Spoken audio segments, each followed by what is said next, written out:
Ma démarche avec les fleurs, c'est vraiment de partager ma vision optimiste du monde.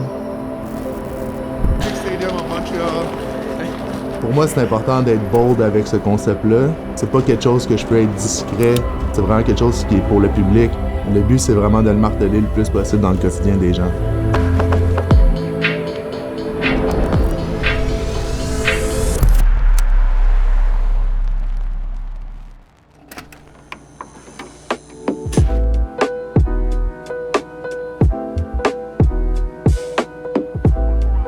Du plus loin que je me rappelle, j'ai toujours dessiné. Ça a tout le temps été une façon pour moi de m'évader et de m'exprimer. C'est toujours quelque chose que j'ai fait moi-même de façon plus intuitive. Quand je dessine, je te dirais que ma tête est aussi vide que la page au début. Le processus, c'est vraiment une conversation que j'ai avec la feuille. La répétition fait que ça devient de plus en plus confortable. J'essaie de garder les idées le moins possible dans ma tête. J'ai évolué dans le monde du skate, que l'art était très présent.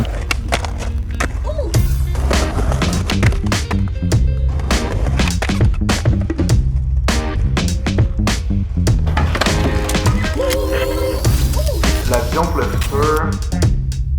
J'ai le goût de faire des gros projets. Là, je suis en train de développer genre le côté sculptural aussi avec mon travail. C'est quelque chose qui me fait peur, mais qui en même temps me motive beaucoup.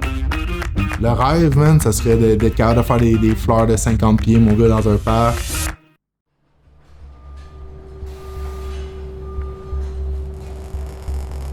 Là, on est aux premières journées d'assemblage des grosses fleurs. Mettons que ça change du crayon puis le papier. Je pense qu'à travers mon parcours, ce que je réalise, c'est que mes visions les plus folles peuvent arriver. J'ai l'impression que chaque rêve devient l'assise d'un autre rêve. Ça, c'était l'ancien empattement. On est chez LF Play, la chef de métal qui a embarqué dans le projet. Sur celle-là, le bourrelet, il y a du bonbon. Ouais, c'est ça, exactement. Il n'y a rien d'improvisé, c'est vraiment comme tout calculé au degré, mais ça a l'air comme organique en même temps, fait que c'est assez compliqué à construire. Quand il va lever la fleur dans les airs, là, tu vas voir, c'est avec le ciel en arrière et tout, là, le cerveau il compute pas. Là.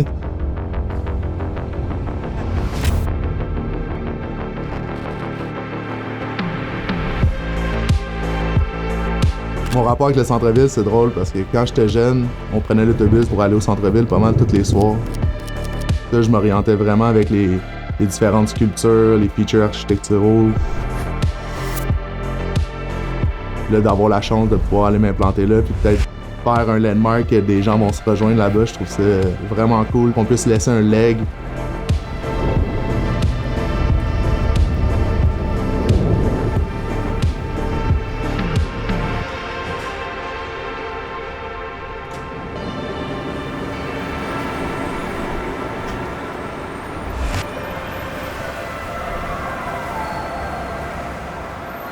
Ouais, c'est sûr, de voir mon art dans le centre-ville, c'est prenant, tu sais. C'est un milieu tellement diversifié.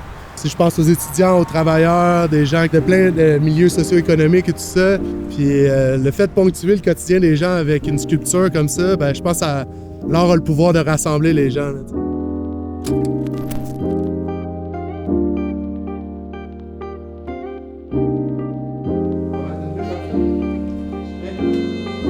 on oublie souvent les petites choses qui nous font du bien, puis que finalement, c'est vraiment là-dessus qu'on a du pouvoir.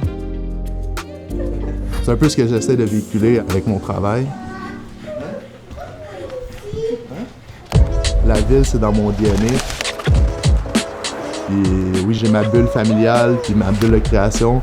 Je dirais que le contraste est nécessaire entre cette bulle un peu plus confortable, disons, puis la recherche là, de bouillonnement culturel là, que ça peut offrir.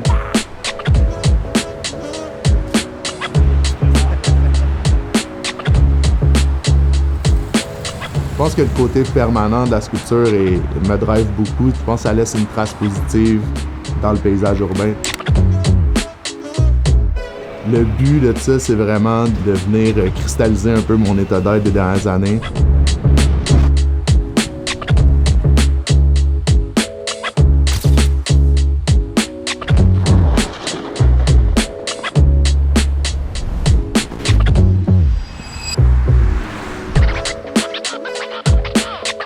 Mon parcours, ça a été un long cheminement pour me rendre où je suis.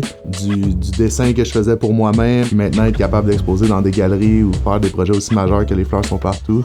Je pense que c'est une belle façon de partager ma vision au plus de gens possible.